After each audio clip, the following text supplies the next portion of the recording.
வேதம் சொல்லுகிறது, யோவான் ஸ்நானகன் காலம் முதல் பரலோக ராஜ்யம் பலவந்தம் பண்ணப்படுகிறது. பலவந்தம் பண்ணுகிறவர்கள் அதை பிடித்துக் கொள்ளுகிறார்கள். அல்லேலூயா. அநேகருக்கு பரலோக ராஜ்யத்தை குறித்த அறிவில்லை.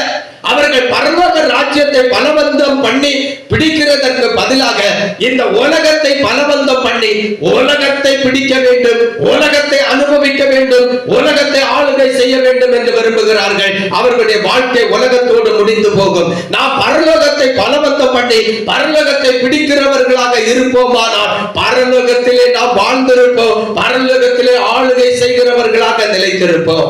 அல்லேலூயா. ஆகையால் பவுல் சொல்லுகிறான், நான் எனக்கு முன்பாக நியமித்து வைத்திருக்கிற பாதையிலே நான் பொறுமையுடனே ஓடுகிறேன். எதற்காக ஓடுகிறேன்? பந்தய பொருளை அடைகிறதற்காக இலக்கை நோக்கி தொடர்ந்து பிரயாணம் பண்ணுகிறேன். அல்லேலூயா. நம்முடைய பிரயாணங்கள் எல்லாம் இலக்கை நோக்கியே இருக்க வேண்டும். பந்தய பொருளை அடைகிற நாம் அடைகிற அடைவை உடையவர்களாக பிரயாணம் பண்ண வேண்டும். அல்லேலூயா. யாரும் பந்தய பொருளை இழந்து போக கூடாது. யாரும் பரலோக ராஜ்யத்தின் பொக்கிஷத்தை இழந்து போக கூடாது. யாரும் ஆண்டவர் தருகிற மகிமையான நித்திய ஜீவனை இழந்து போகிறவர்களாக காணப்படக்கூடாது.